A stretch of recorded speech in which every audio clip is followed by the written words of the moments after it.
மனைவி என்ற அடிமை பலர் வாழ்க்கையின் கண்ணீர் கதை. வாயிலில் அழைப்பு மணி சத்தம் விடாமல் அடிக்க சற்று எரிச்சலுடனும் கோபத்துடனும் கண்விழித்தான் மாதவன். ச்ச, எங்க போய் தொலைஞ்சா இவ? எரிச்சலுடன் எழுந்து சென்றவன் கதவை திறந்து பால் பாக்கெட்டுகளை வாங்கி வந்தான். சமையல் அறை சென்று பார்க்க அங்கு சுமதி இருப்பதற்கான அறிகுறியே இல்லை. வீடு முழுவதும் தேடியவன் சுமதி எங்க போயிருப்பா என்ற கேள்விக்குறியுடன் பல் தேய்த்து டிகாஷன் போட்டுவிட்டு மணியை பார்த்தான். திடுக்கிட்டான். மணி 6. தினமும் இதே நேரத்திற்கு பாதி சமையல் முடித்திருப்பாள் சுமதி. 8ஆம் வகுப்பு படிக்கும் வசந்தின் அறையில் அலாரத்தை நிறுத்தி அவனை எழுப்பினான். கல்லூரியில் படிக்கும் ஸ்வேதாவும் எழுப்பினான். Hi daddy, good morning. என்ன இந்த நேரத்துல நீங்க? அம்மா எங்க? அதை தான் நான் உங்ககிட்ட கேட்கிறேன். உங்க அம்மா எங்க போனா? எங்ககிட்ட ஒரு வார்த்தை சொல்லலையே. ஸ்வேதா அவ பங்குக்கு வீடு முழுக்க தேடிவிட்டு வர அம்மா இல்லை என்ற உண்மை பலார் என்று முகத்தில் அடித்தது. பக்கத்து கோயிலுக்கு போயிருப்பாளோ? இன்னைக்கு வெள்ளிக்கிழமை கூட இல்லையே. ஏன் டாடி, உங்களுக்கும் அம்மாவுக்கும் சண்டை ஏதாவது? ச்சே, ஒன்றுமில்லை. 3 நாள்களாக ஏதோ உடம்பு சரியில்லை என்று சொல்லியிருந்தாள். வாசலில் காய்காரியின் குரல். என்ன வாங்குவது, எதை சமைப்பது, ஒன்றும் புரியவில்லை. வாசலுக்கு வந்தாள் ஸ்வேதா. என்ன கண்ணு, அம்மா இல்லையா? ஸ்வேதாவிடம் கீரை கட்டு கொடுத்தாள். எவ்வளவு காசு? அதெல்லாம் அம்மா கிட்ட வாங்கிக்கிறேன். காலையில அம்மா கையால போனி செஞ்சா கூட நிமிஷமா காலியாகிவிடும் கண்ணு. அட, அம்மா மேல எவ்வளவு நம்பிக்கை! ஸ்வேதாவுக்கு வியப்பாக இருந்தது. மணி 8 விட்டது.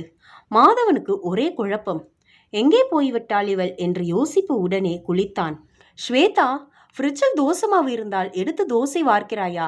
மாதவன் சொல்ல ஸ்வேதா தோசை சுட முயற்சியில் இறங்கினாள்.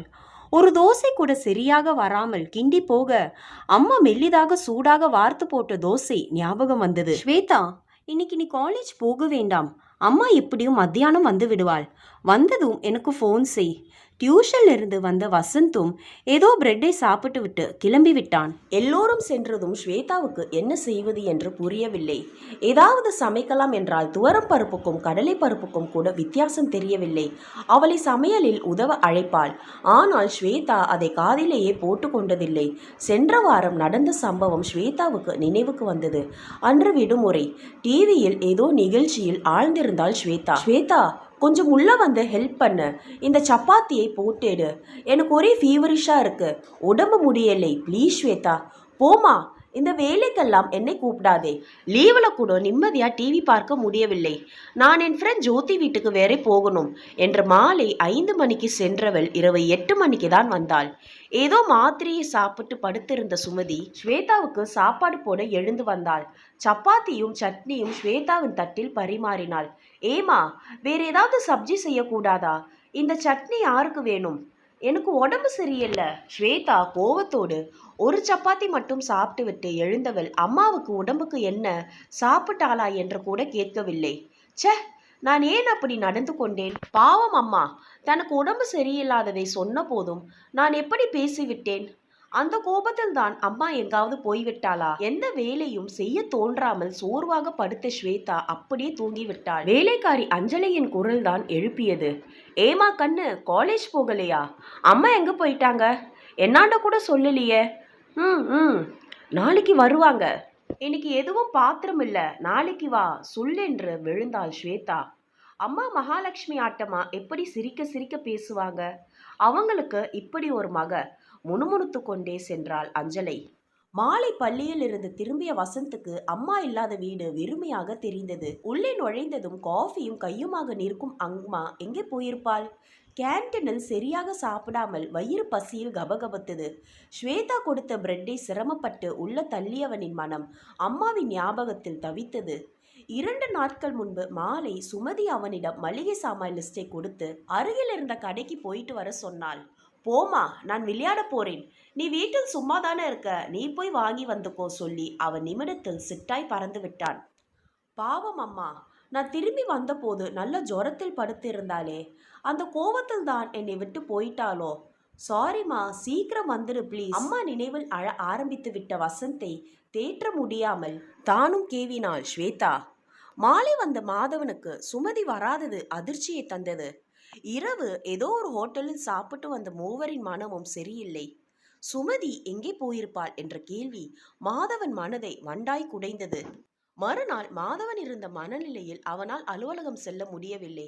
ஓட்டல் சாப்பாடு ஒரே நாளில் அழுத்துவிட தனக்கு தெரிந்த சமையலை மிக கஷ்டப்பட்டு செய்தான். சாப்பிட்ட போது குழம்பின் அதிக காரமும் கத்திரிக்காய் ரோஸ்டின் அதிக உப்பும் சாப்பாட்டை உள்ள இறங்க விடவில்லை. நாவுக்கு ருசியாக வேலை தவறாமல் சமைத்து போட்ட சுமதி நினைவு வந்தது.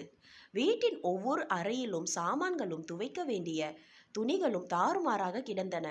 ஓரளவு எல்லாம் சரி செய்தவர் திடீரென்று நினைவு வந்தவனாக சுமதி பீரோவில் ஏதாவது துப்பு கிடைக்குமா என்று ஓடி போய் தேடினான். அவன் கைகளில் ஒரு டைரி தான் கிடைத்தது. அட, சுமதிக்கு டைரி எழுதும் பழக்கம் கூட உண்டா? ஆவலும் அவசரமாய் பிரித்தான். தனது ஏக்கங்களையும் உணர்ச்சிகளையும் எண்ணங்களையும் வார்த்தையில் வடித்து வடிகால் தேடியிருந்தாள் அவன் மனைவி. 4 நாட்கள் முந்தைய தேதியில் கண்களை ஊட்டினான். எனக்கு கல்யாணம் ஆனது முதல் மாமியாரிடம் கஷ்டப்பட்டேன். எந்த சுவையான வித்தியாசமான நிகழ்ச்சிகளும் இல்லாமல் என்னிடம் பேசவும் சிரிக்கவும் கூட அம்மாவின் உத்தரவை எதிர்பார்க்கும் கணவருடன் நான் ஜடமாய் வாழ்ந்த காலம் அது. உள்ளம் நிறைய ஏக்கங்களையும் வருத்தங்களையும் தேக்கிக் கொண்டு உதடுகளால் மட்டும் சிரித்த நாட்கள் அவை. ஆனால் அம்மாவின் மறைவிற்கு பின்னாவது அவர் என்னை புரிந்து கொள்வார் என்று தப்பு கணக்கு போட்டுவிட்டேன். அவர் என்ன, என் குழந்தைகள் கூட என் ஆசைகள், தேவைகளை, மன வருத்தங்களை புரிந்து கொள்ளவில்லையே. மொத்தத்தில் இந்த வீட்டில் மிக்சி, கிரைண்டர், வாஷிங் மிஷின் போல நானும் ஒரு நடமாடும் எந்திரம். அன்புக்கு ஏங்கும் என்னை இவர்கள் எப்பொழுது புரிந்து கொள்வார்கள்? படித்த மாதவனின் மனதில் வெகு நாட்களுக்கு பின் அன்பும் பரிதாபமும் கூடவே ஒரு திகிலும் சுமதி மேல் ஏற்பட்டது. இந்த மன வருத்தத்தில் ஏடாகூடமாக ஏதாவது முடிவுக்கு அப்படியெல்லாம் ஆகக்கூடாது. நான் சுமதிக்கு அன்பாக ஆசையாக எதை செய்திருக்கிறேன்? அவளுடன் மனம் விட்டு பேசியது கூட இல்லையே. இந்த 18 வருஷத்தில் அவளுக்கு ஒரு முழம் பூ கூட வாங்கி தந்ததில்லை என்று எரிந்து விழுந்தேனே தவிர அவள் மனதிற்கு இதமாக 4 வார்த்தை கூட சொல்லவில்லையே.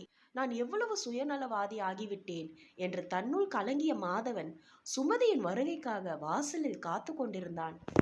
இந்த ஸ்டோரி உங்களுக்கு பிடிச்சிருந்துச்சுன்னா லைக் பண்ணுங்க, சப்ஸ்கிரைப் பண்ணுங்க. தேங்க்யூ.